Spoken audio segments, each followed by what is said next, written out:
Enflammée, Isabelle Maréchal est brûlante de chaleur humaine. Isabelle Maréchal. Savez-vous que les élèves du secondaire en Ontario vont bientôt devoir réussir un test de littératie financière pour obtenir leur diplôme? C'est sorti cette nouvelle le mois dernier. C'est le ministre de l'Éducation ontarien qui a annoncé que les élèves ont besoin de compétences pratiques, de compétences utiles dans la vie quotidienne pour gérer leur argent, gérer leur budget. Il trouve tout à fait normal que si tu gradues, ben tu as cette compétence-là. Ça vient avec tout le reste, la maîtrise du français, mais dans leur cas de l'anglais, des maths, etc. Et les élèves vont devoir obtenir au moins 70% pour réussir. Pas 50, là, 70%. Je trouve que c'est une excellente initiative de nos voisins ontariens. Et il y a un rapport qui vient de sortir aujourd'hui qui confirme qu'au Québec, ben, on pourrait espérer que ça soit un peu mieux, notre niveau de littératie. En gros, je peux vous dire qu'il y a à peu près 3 millions de Québécois qui n'ont pas le niveau de littératie nécessaire pour comprendre un article de journal. Moi, à chaque fois, ça me brise le cœur.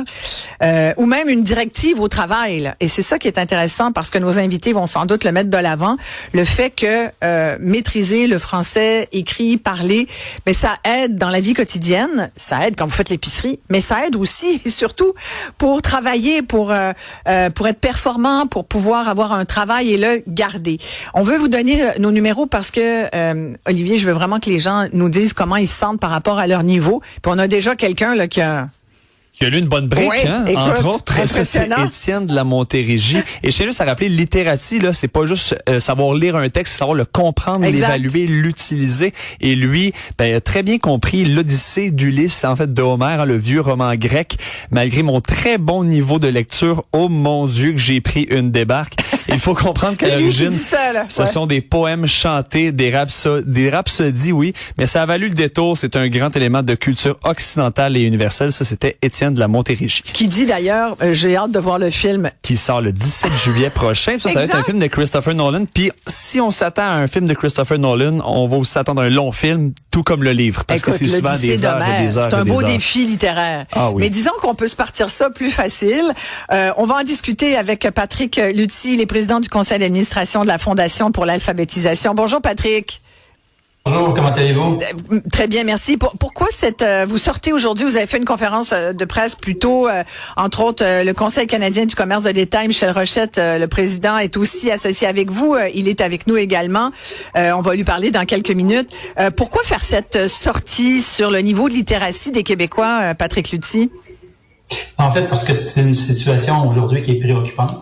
On évalue que 52% de la population du Québec, donc la population adulte, soit à partir de 16 ans, est sous le seuil de niveau 3 littératie, qui est celui qui est le plus important, en fait, pour être capable de mener une vie active dans un contexte où on comprend puis on est habilité à bien comprendre, interpréter l'ensemble des choses que l'on lit de façon générale. Donc, vous disiez tout à l'heure la capacité à lire et à comprendre un texte, un article de journal. Effectivement, alors qu'il est plus complexe peut-être que simplement une petite nouvelle, ça prend un niveau plus élevé de façon à comprendre, interpréter, intégrer puis agir à partir de cette information. Donc, 52% de la population du Québec, c'est important. En 2012, on peut dire, excusez-moi Patrick, on peut dire c'est plus d'un Québécois sur deux, là. Absolument. C'est 3 millions de personnes aujourd'hui qui se retrouvent dans cette situation-là aujourd'hui. C'est quand même important. Il y a beaucoup, quand même, le 2/3 de ce 3 millions-là se situe au niveau 2. Donc, dans le fond, ça approche du niveau 3. Donc, ça, c'est une bonne nouvelle sur laquelle on peut agir. Mais il en demeure pas moins qu'on a un déficit qui est important, alors que en 2012, on était à 53%. Donc, en 10 ans, parce que le rapport auquel on réfère, en fait, on s'est fié sur des données du PK, là, qui est le programme pour l'évaluation internationale des compétences des adultes. Donc, le PK nous disait en 2012 qu'on était à 53%. Là, maintenant, en 2022, on est à 52%. C'est un gain de seulement 1%. On avait fait à la Fondation des prévisions. En 2020, on estimait qu'on pourrait se rendre à 47% dans le laps de temps, dans le 10 ans. Mais on n'a pas atteint ces objectifs-là au Québec. Donc, ça a un impact très important, ultimement. C'est un impact sur l'employabilité, c'est un impact sur la santé aussi des gens. Quand il y a des campagnes de prévention, de quelque nature que ce soit, ça peut être difficile pour quelqu'un de bien saisir ce qu'il y en est, comment se protéger pensons à la COVID, donc quoi faire et à ce moment-là. Quand il est question, par exemple, d'aller à l'hôpital où quelqu'un doit compléter des formulaires pour être capable de voir un médecin. Mais si on n'est pas capable de comprendre les consignes et comprendre exactement, de bien comprendre les questions, et ça devient plus difficile d'avoir accès à un système de santé. Donc, il y a plusieurs impacts.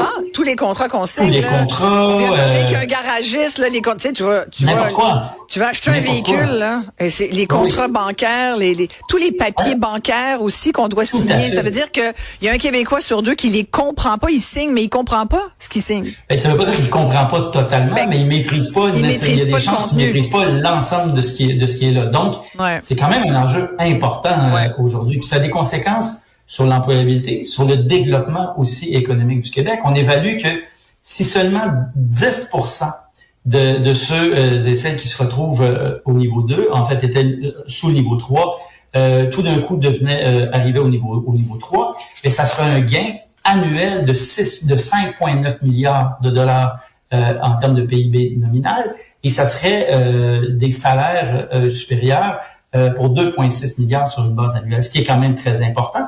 Et en revenus fiscaux annuels, ça serait 925 millions. Donc, un déficit en littératie, de la façon dont on le voit aujourd'hui, impact direct sur l'économie, sur le développement économique du Québec, sur la compétitivité du Québec.